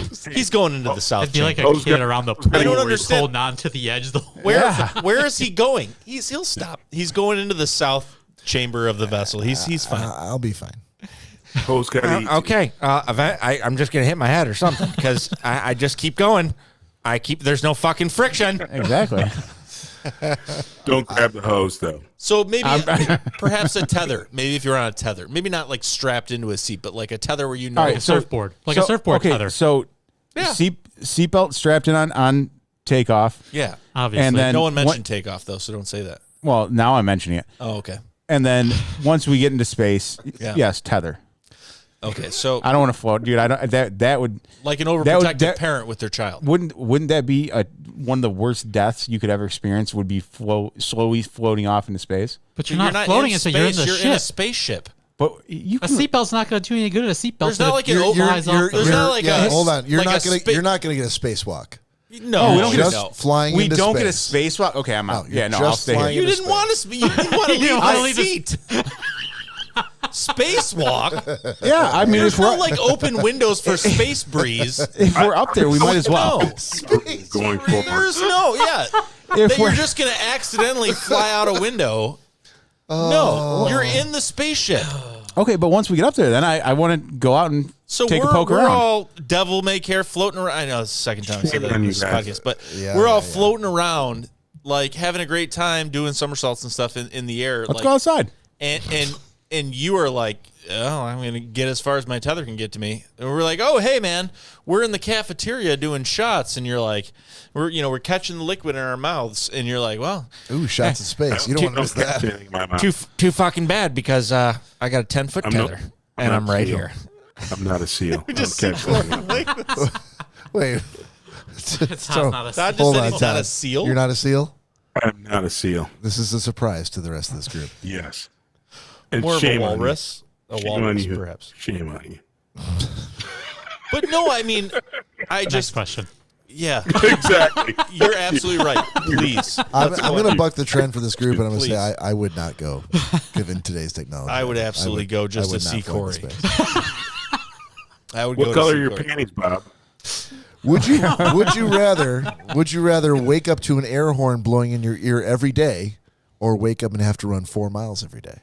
Air horn. Jesus. Air high five. Thank you, buddy. Honestly, I'll take the air horn because I'll just wear earplugs. all No, day. no, Corey and I would not wear earplugs. Sleep right through it. And we would sleep right through that fucking air horn. Be more than How fine long with does the the air horn go off? As long as it takes for you to run 4 miles. No, my dad used to say all the time, he's like, there could be a tornado and you wouldn't, and there are air horns with tornadoes. So he's like, you would not Yeah, wake I'm up. more than okay. As much as it pains me to say this, because there is no human being on this planet who hates running more than me. But given those two things, I would take running 4 miles to start every day. I'm with you. I do the run. Oh, you guys are It's so better full for of me in a shit. long run. You guys And, are so fucking full of shit. Well, when I you're do the deaf run. in 3 days, First of all, I'm just going to be out of breath. I'll be in better shape. First of all, I am in no shape other than round to the imagination. And you two are worse off than I am. Whoa. I can't. I would Who's not. worse off? I would not. I'm telling you right now, I would not be able to do it. He's talking age-wise, guys. And- It's and- okay. And for you guys to say like, "Oh yeah, that's something I would do." It's barely younger than body me. talk, but after the first day, after the first 10 minutes of that, I want to talk to you guys and be like, "Okay, how's that air horn sounding fucking right now?" And you'd be like, "Oh, dude, fuck that." I would lay down We're not at a in full 25 sprint air here. horns right now. So let's be serious for a second. Hold on a second. Nobody said how fast I had to run said 4 miles in. It's run. It's run, Todd. It's not. It's not. So skip. Not for nothing. Not for nothing. It wasn't a run, but I hiked 4 miles today. 4.11 miles to be exact. So again, I stand by it. I would do it every day rather than an air horn in the face. Todd, your slow steps on your pedometer on your expensive watch do not equate to a 4 mile run. Agreed. But I would do if that were my two choices, I would take the run and I would do it and get better every day. I'm a competitor. At the end of the day, I'm not dead yet, and I can run. I've run 4 miles before in the past, so I can do it again. I mean, job, Todd. it sounds great, and I just don't buy it. I don't buy it from either of you. I don't. I'd buy it over sounds an fantastic. air horn to wake me up every day. But you know what? Fuck I that. will give you this. There are a lot of people that it's a hard time for them to get. It's really difficult for them to get sleep. And if you're one of those people, then yeah, you'd be like, maybe I'll run 8 miles. That's completely better and getting a good great night's sleep. I sleep. just don't sleep a ton, but one of the things that I Get great hate, sleep. I just don't sleep a ton. I don't. I do. I get great sleep but I don't need tons of it. But what I don't like here. I usually wait. No, I can set an alarm tonight, and I'll wake up 3 minutes before it, no matter what time I set it for, because I hate being shocked in the middle of the night for no good reason. Well, so that's a great point. So That's something that's very jarring for you. So you're like, yeah, sweat it out and better myself. Fuck yeah, I'll do the run. Absolutely. So that makes perfect sense. Yep. All right. What's a country you'd be okay never visiting in your lifetime? A lot. Yeah, There's pick I one. wouldn't. We got to talk offline about that for anybody who says a lot. But What? Why? no, because every country on this Todd, earth is hang on, such a- Todd. I'm going to cut you off there. Hang on. I know that was very rude, but I'm sorry for that. Again, it was a joke. It was Easy Conway. I get that every country has something to offer, and the experience in life itself would be fantastic. So yeah, no, I fully get that, and I would love to visit just about anywhere I possibly could if it was allowed. I'll say Afghanistan. Riyadh. Riyadh's not a country. Close enough. Todd? North Dakota. I think so. For me, I guess there's a country that I wouldn't like to visit. I mean, ultimately, because again, clarifying questions: do I have to endure or be the worst part, see the worst of it, or do I just get to see it? At the end of the day, I think no. I've been to a lot of countries that weren't on my bucket list. This is a. It's not a. It's you're not saying this is a country that I hate. And look, we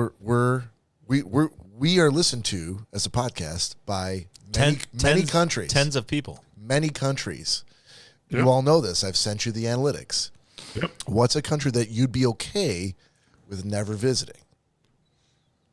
You got to pick one. So then I like that. Now that I actually heard the question rather than kind of emotionally reacting, what the country that I'd be most comfortable not ever visiting? That is not at all. No. You'd be the most comfortable. Not What's visiting. the country you'd be okay never visiting in your lifetime?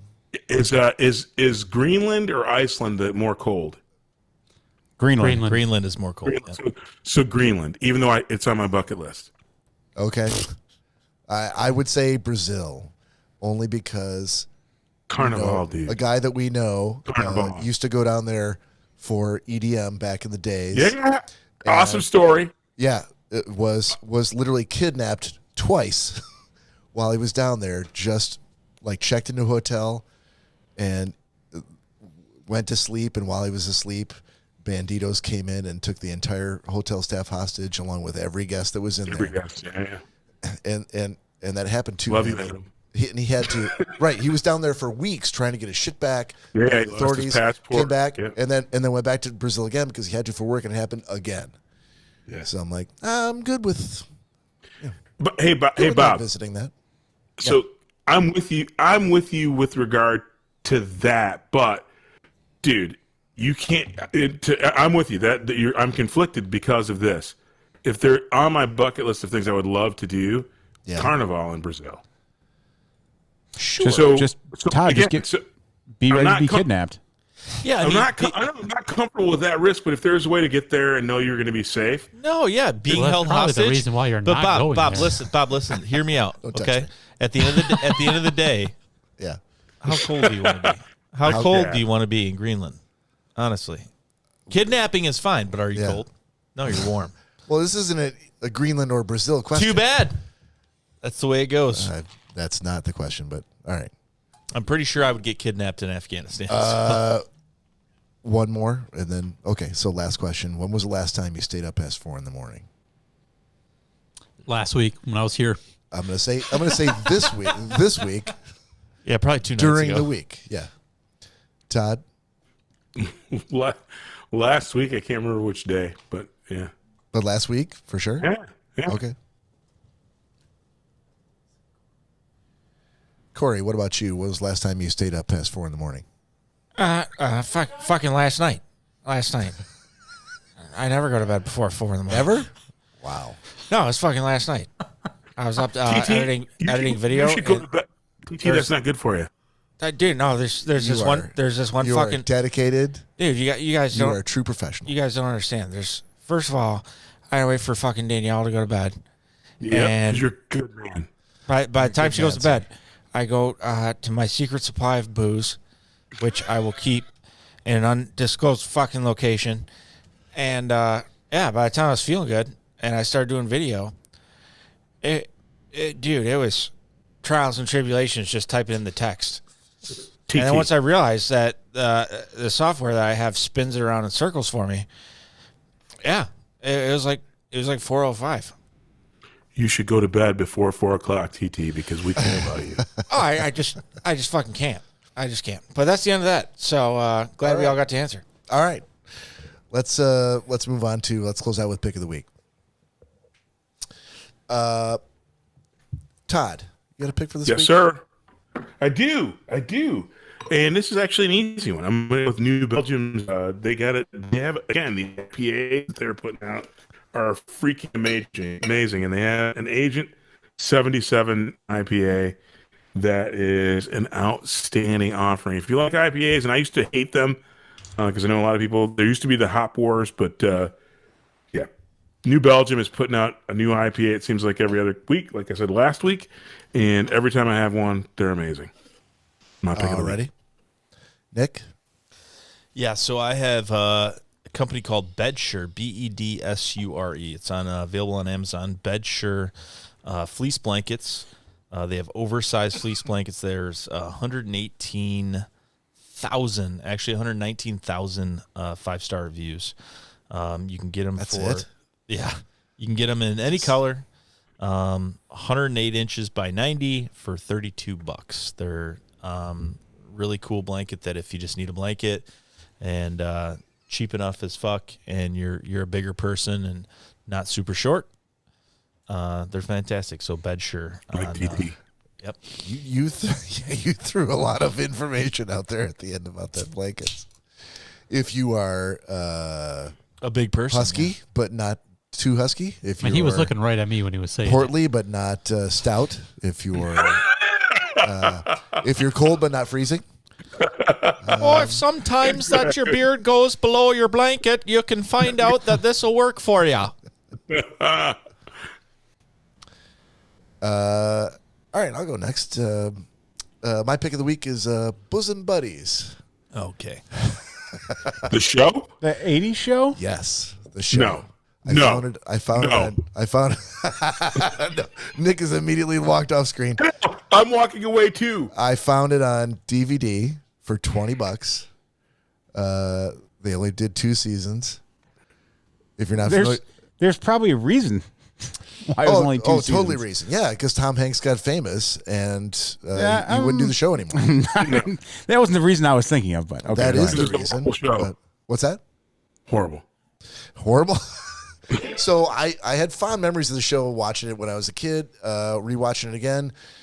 It's not as fun, although I will say every time Tom Hanks is on the screen, he's fucking Tom Hanks. It's all fucking magic when you watch him. So, if you're not familiar with the show, it's 2 dudes who are in marketing, who were living in an apartment that got bulldozed and needed to find somewhere to live, and the only place they could afford was a all women's apartment complex, and so they had to dress in drag to go home.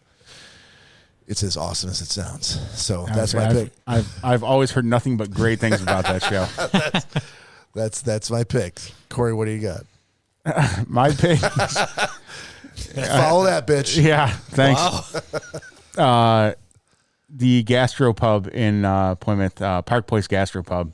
Okay. We went out there today for my aunt's birthday, and dude, the fish and chips was beyond phenomenal. And it was hold on. Okay. We know someone who also does fish and chips. Would you say he hasn't had them before? I have not had their fish and chips yet, but I would like to actually order some of the fish and chips from this Gastropub before ordering from them. No, I already did that. I got them today. But to see if I could take them to them to see if they could reverse engineer how they made this fish, because wow. I'm not gonna. It was the best whitefish I've had in the Metro Detroit area. Why are you making fish and chips with whitefish? That's what I want to know. Whitefish. That's what I want to know. Whitefish. The way it was, and again, I would definitely want you guys to try it because I think you guys would be impressed with it too. Oh yeah, we can break it down. But to reverse engineer it and figure out how it was done, that'd be an interesting experiment. And I feel like they're up. Chef Mike's Gourmet is probably up for the task. And figure out how to do it. In home would be as a fuck you to the Gastropub. Well, they'll do it. I'm giving them a shout out now, Sure. but down the road, yeah, right. I'm just gonna take over their business. Yep. But dude, the fish and chips, oh my god, phenomenal, absolutely phenomenal. So if you're anywhere near Plymouth, you like seafood, stop by there. Best fish and chips you can get in the area. All right. Mike is rolling around right now. He's not listening to this. For those that don't know, my uncle went to school with Gordon Ramsay and is from London and does proper fish and chips, which is our absolute best seller. Dude, how would he respond to what You just heard. Oh God, with a lot of What would Mike say? a lot of expletives. I'm I'm sure. sure. Without trying it, I'm very sure. I would like you guys to try it, and we'll work that out. I'll get you guys some of the fish and chips from there and see what you guys think about it. All right. Greg, you're wrapping it all up, buddy. No pressure. Nope, no worries. I have a clarifying question before we move on.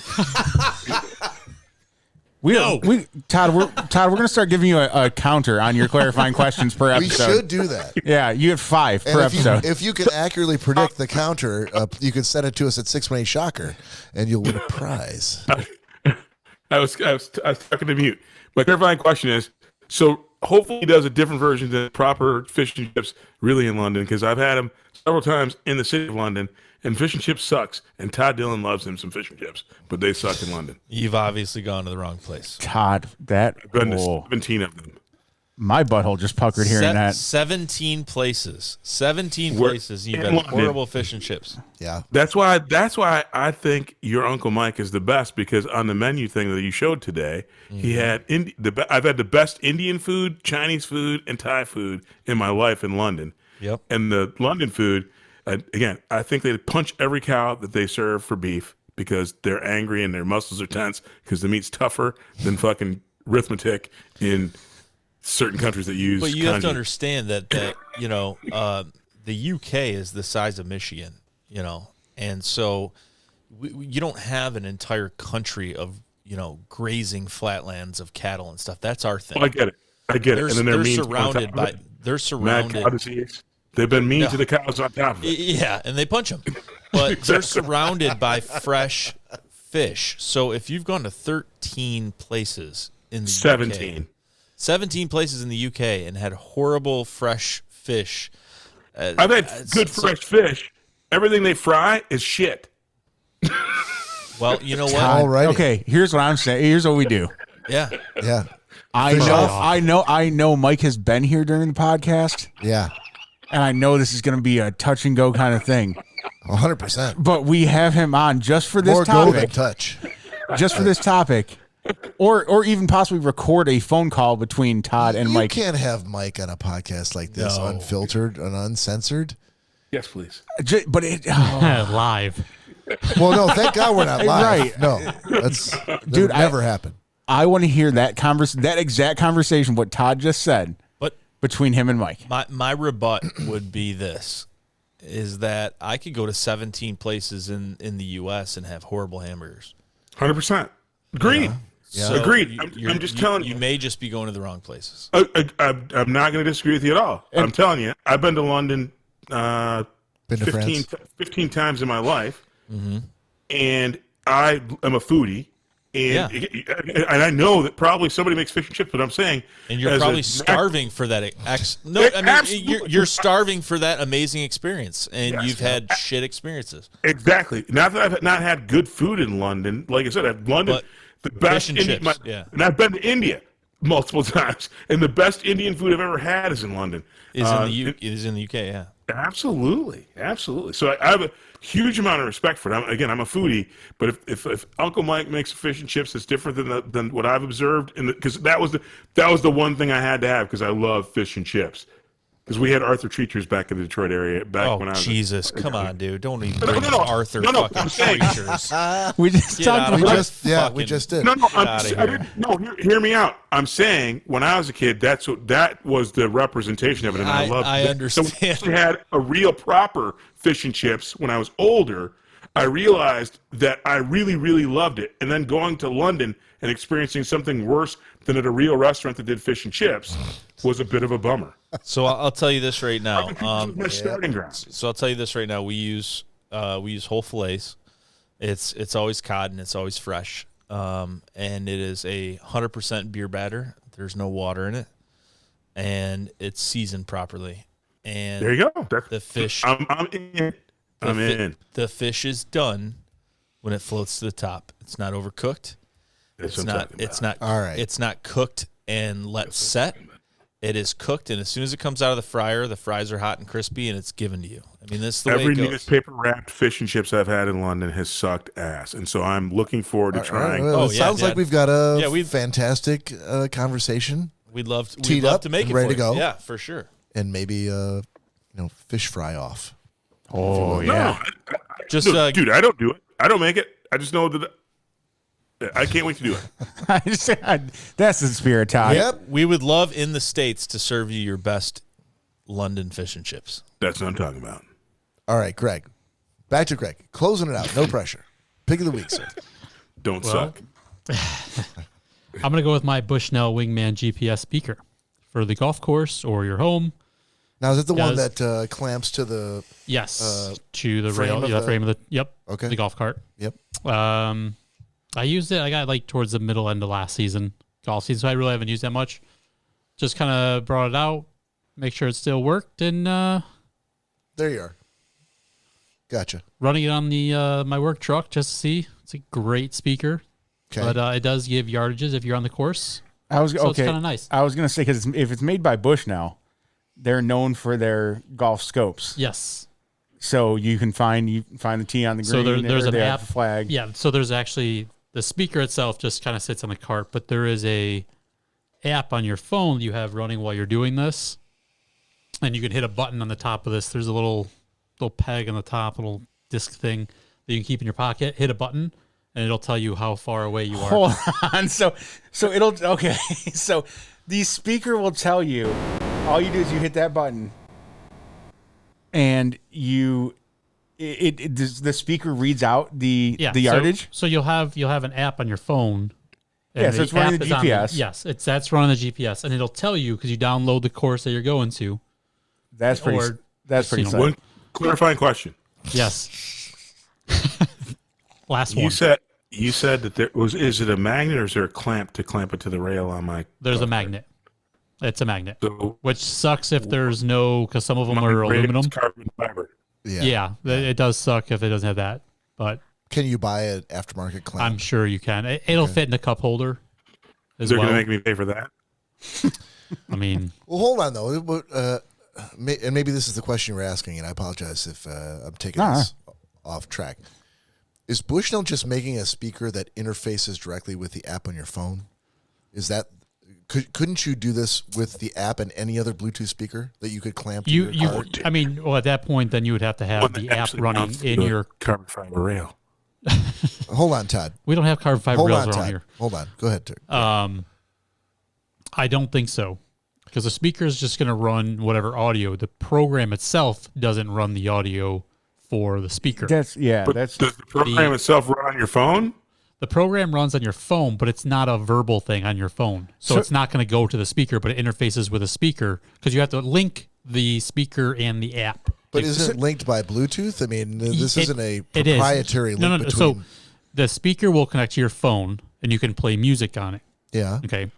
So but it's a also regular- you have to link it to the app in order for the app to communicate Because back the to it. app can't talk to your microphone without permission, so it needs its own segue to the But thing. again, couldn't you do that with any No. Bluetooth speaker? I mean, if you could figure out a Yes. way.